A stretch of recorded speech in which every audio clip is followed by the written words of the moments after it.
खुलुमबाय बड'लेण्ड इंखं टेलिभिजन स्टुडिय'आव आं ललिता वायारी दिनै मोनाबिलिनि गाहाय रादाबफोराव दं। बिटिआर सरकारा 1999 मायथाइनि फोरोंगिरिफोरनो थिसनलाइ होबाय। फरायसाफोरखौ लानानै गेरेमसा बर' माहारि दानो थाखाय एबसुआ दिनैनिफ्राय 35 बोसोरनि सिगांनो थांखि लाखादों बुंदों खोरोमदाव औवारी। गसाइगाव बिएड फरायसालिमायाव मन्थ्रि उरखावग्रा ब्रह्म। एएसटिसिनि माखासे मावफारियाफोरखौ साख्रिनिफ्राय होखारनो गिबि मन्थ्रिनि बिथोन। बेंगालुराव आलफानि सासे लिगमेन हमदों। गुवाहाटी रेल स्टेशनाव 42 लाख रांनि सना हमदों। आईआईएससी बेंगालुर जेएनइउ आरो जामिया मिलिया इस्लामिया मुलुगसोलोंसालिया बयनिख्रुइबो साबसिन। आसामनि 3 सुबुङा गुबुन हादरसायाव खामानि मावनो थांनानै गोमानानै दं। मुंदांखा पान्जाबी देंखोगिरि दिलार मेहेन्दीनि हेंथायै 2 बोसोर जोबथेसालिनि साजा। दानिया फैदो आबुं रादाबाव।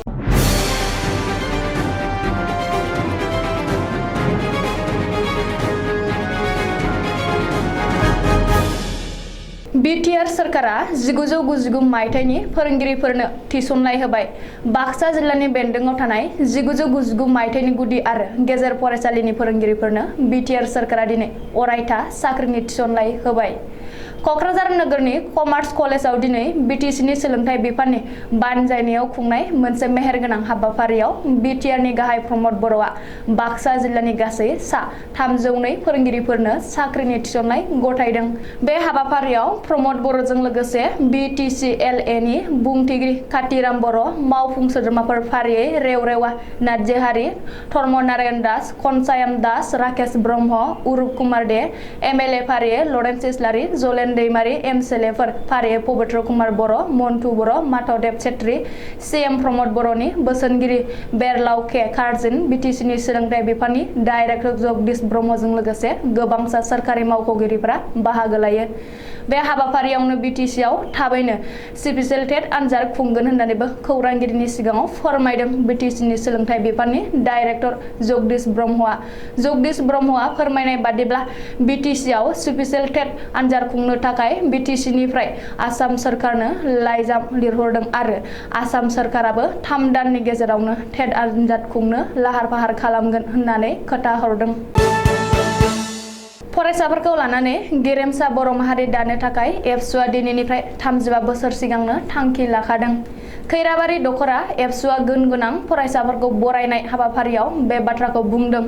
एबसुनि लेङाइ आफादगिरि खोरोमदाव औवारीया मिथिनो हानाय बादिब्ला अदालगुरि जिल्लानि खैराबारि दखरा एबसुनि बानजायनायाव दिनै बर' बिजोंजों फरायनानै मेट्रिक आरो एचएस जोबथा आनजादाव सेथि थाखोआव उथ्रिसार जानो हानाय फरायसाफोरखौ खैराबारि महिरंग फावथिनासालियाव सानसेनि मेहेरगोनां हाबाफारिजों बरायो। अदालगुरि जिल्लानि एबसुनि लोगो आफादगिरि रबिन्द्र बसुमतारिया बेखेवना होनाय बे बरायनाय हाबाफारियाव गाहाय आलासि महरै बाहागो लायो। एबसुनि लेङाइ आफादगिरि खोरोमदाव औवारीया। खोरोमदाव औवारीया गाहाय आलासि महरै बाहागो लानानै थांनाय गोलाव समाव एबसुआ बर' हारि आरो बर' बिजोंनि फारसे खामानि मावबोनायफोरनि सायाव गुवारै बिबुंथि लाखियो। मख'नो गोनांदि बर' बिजों आरो फोरोंगिरिफोरनि जेंनाफोरखौ आबुङै सुस्रांनो थाखायनो बिटिआर गोरोबथायाव 6.3 दफाखौ लाबोफानाय जादों। जाय दफानि जोहै बर' बिजोंनि जेंनाफ्रा आबुङैनो सुस्रांजागोन। बेजों लोगोसेनो साफ्रोमबो फरायसाफोरखौनो जेसे हायो गावखौ बाउसोमनानै गुन गोनां सोलोंथाइ लानो खावलायनानै इयुन जोलैखौ थुलुंगा होनायानो एबसुनि गुबै थांखि होननानै खोरोमदाव औवारीया बुंदों। मख'नो गोनांदि फरायसाफोरखौ लानानैनो गेरेमसा बर' माहारि दानो थाखाय एबसुआ दिनैनिफ्राय 35 बोसोर सिगांनो थांखि लाखादों होननानैबो गावनि बेसेन गोसा बिबुंथियाव खोरोमदाव औवारीया बुंथिदों। दिनै ब्रैथि सेमेस्टारनि फरायसाफोरखौ बिदाय होनाय आरो गुरुदेव कालीचरण ब्रह्म बान्था मोननाय फरायसाफोरखौ बरायनाय हाबाफारियाव नुजाफैनायजों लोब्बा लानानै बिटिआरनि नायल' जाल' गंनैल' भेन्सार बिएड फरायसालिमानि गेजेराव थानाय गसाइगाव सोहोरनि नेपालपारायाव थानाय गसाइगाव बिएड फरायसालिमायाव नुजाफैदों मन्थ्रि उरखावग्रा ब्रह्मआ। लोगोसे बे हाबाफारियाव नुजानानै मन्थ्रि उरखावग्रा ब्रह्मआ खौरांगिरिनि सिगाङाव फोरमायनाय बादिब्ला आसामनि गिबि मन्थ्रिया दासान्दि बिएड फरायसालिमा आरो ल' फरायसालिमाफोरखौ प्रभिन्सियेलाइज खालामनायनि जेबो पलिसि गैथ'आ होननानै फोरमायदों। बिटिआरनि गोरोबथानि गेजेरजोंबो गोरोन्थियाव बिएड फरायसालिमाखौ सोरखारि खालामनो लाफानाय जायाखैमोन, जायनि जाहोनाव सोरखारि खालामनो हायाखै। अब्लाबो हानायमानि प्रभिन्सियेलाइज खालामनो आसाम सोरखारखौ नारसिनगोन आरो खावलायगोन होननानैबो उरखावग्रा ब्रह्मआ बुंथिदों। गुबुन फारसे दिल्ली बेंगालुरुनि सोलोंथाइ पलिसिखौ जोंनि बिटिसिआवबो लानांगौ दं होननानै बिटिसिनि सेक्रेटारि नबिन चन्द्र बसुमतारियाबो बुंदों। Assam state transport corporation ASTC एबा आसाम रायजोआरि हान्थामेला बिफाननि माखासे मावफारियाफोरनि थाखाय गाज्रि खौरां। हान्थामेला बिफानाव आयेन बेरेखायै थिसनजानाय माखासे मावफारियाफोरनि साख्रिया खैफोदाव। हान्थामेला बिफानाव आयेन बेरेखायै थिसनजानाय मावफारियाफोरखौ साख्रिनिफ्राय होखारनो बिथोन होबाय गिबि मन्थ्रि डक्टर हिमन्त बिश्व शर्माया 60 साननि गेजेरावनो साख्रिनिफ्राय होखारनो गिबि मन्थ्रिनि बिथोन। रिपर्ट बादिब्ला हान्थामेला बिफानाव आयेन बेरेखायै साख्रि लानाय मावफारियाफोरखौ फैबाय थानाय 60 साननि गेजेरावनो साख्रिनिफ्राय होखारनो गिबि मन्थ्रि डक्टर हिमन्त बिश्व शर्माया आसाम रायजोआरि हान्थामेलानि बिफाननि डाइरेक्टरखौ बिथोन होदों। मख'नो गोनांदि मोनसे समनि हान्थामेला बिफाननि बारग' डाइरेक्टर प्रकाश तिवारीनि समाव आयेन बेरेखायै थिसनथाइ लानाय मावफारियाफोरखौ साख्रिनिफ्राय होखारनो गिबि मन्थ्रिया बिथोन होदों। तिनिसुकिया पुलिसनि मोनसे जाफुंसार अपारेसन। बेंगालुरुनिफ्राय आलफानि सासे लिगमेन हमदों। सिगाङावनो हमजानाय सासे सुबुंनि मबाइल फन ट्रेक खालामनानै आलफानि उदांनि सासे लिगमेनखौ बेंगालुरुनिफ्राय हमनो हादों। बेंगालुरुआव हमजानाय आलफानि लिगमेनखौ रनजित गगৈ होननानै सिनायथिदों। रिपर्ट बादिब्ला बावैसो सान सिगां बरडुमसानिफ्राय हमजानाय अरुण गहाय मुंनि सासे सुबुंनि मबाइल फन ट्रेक खालामनानै रनजित गगैखौ बेंगालुरुआव हमदों। रनजित गगैआ बेंगालुरुआव खामानि मावहैयोमोन, बबेखानि रनजित गगैआ काकपटाराव रैखाथि बिफाननि गुलियाव जिउ गोमानाय गियान असम एबा सतोष गगৈ आरो बावैसो हमजानाय अरुण गहायजों मोजां सोमोन्दो दङमोन।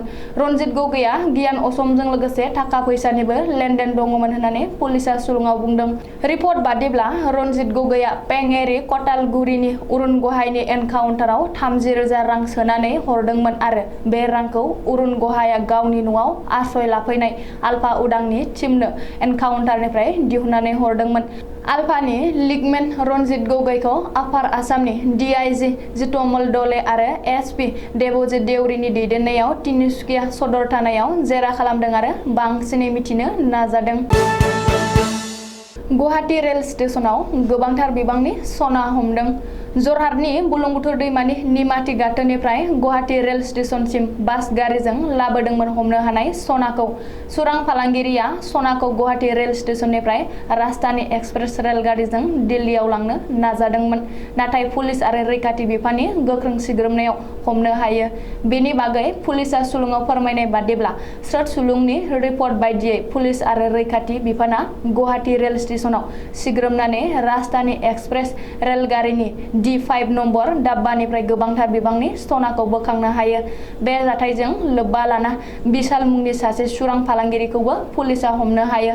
मिथिनो हानाय बादिब्ला बिशालआ सनाखौ गावनि जानजियाव गानग्रा बेल्टनि सिङाव लाखोमाना फैदोंमोन।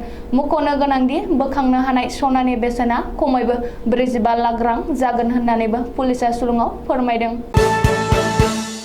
नेशनेल इन्स्टिट्युशनेल रेंकिं फ्रेमवर्क एबा गुसुङै NIRF आ सायख'नाय गासै मोन10 मुलुगसोलोंसालिनि गेजेराव IISc बेंगालुरुआ सेथि, जवाहरलाल नेहरू इउनिभार्सिटिया नैथि आरो जामिया मिलिया इस्लामिया मुलुगसोलोंसालिया थामथि जायगा आवग्रिनानै 2022 मायथाइनि बयनिख्रुइबो साबसिन हामसिन मुलुगसोलोंसालि महरै सायख'जादों। इन्डियान इन्स्टिट्युट अफ साइन्स बेंगालुरुआ 100नि 82.67, जवाहरलाल नेहरू इउनिभार्सिटिया 67.99 आरो जामिया मिलिया इस्लामिया मुलुगसोलोंसालिया आवग्रिनो हादों।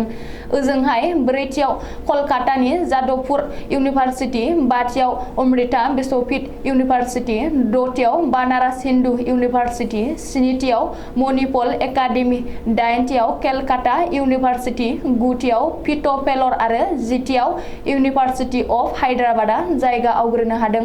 बे खौरांखौ खौरांगिरि मेल खुंनायनि गेजेरजों मिरु सोलोंथाइ मन्त्रि धर्मेन्द्र प्रधानआ दिनै शुक्रबारखालि मिथिहोदों।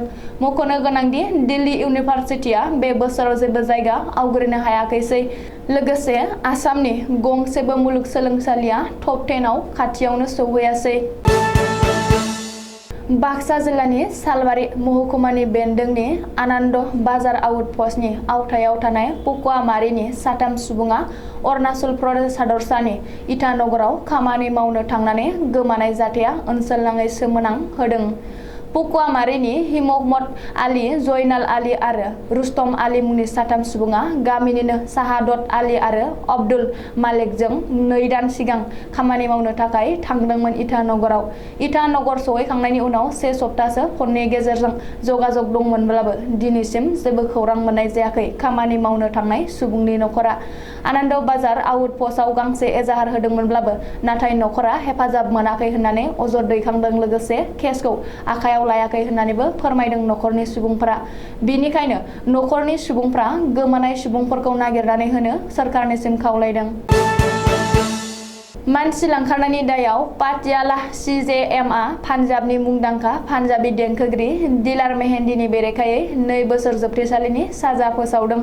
सुलुङाव फोरमायनाय बादिब्ला 2003 मायथाइयावनो दिलार मेहेन्दीआ मानसि लांखारनाय खामानियाव लोब्बा जाफादोंमोन। बेखायनो बिनि हेंथायै गासै मोन 31 केस एजाहार होदोंमोन आरो गासैबो केसआ रेजिस्टार जाजोबदोंमोन।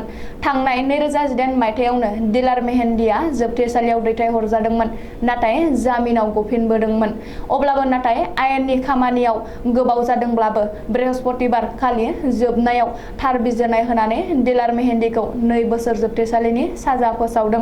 भारतीय आयेन दण्ड बिटिनि सेक्सन 406, 420, 120, 465 CRPCनि जोहै दिलार मेहेन्दीखौ साजा होदों। दिनै मोनाबिलिनि रादाबा एसेनोसै। गोजोन्थों।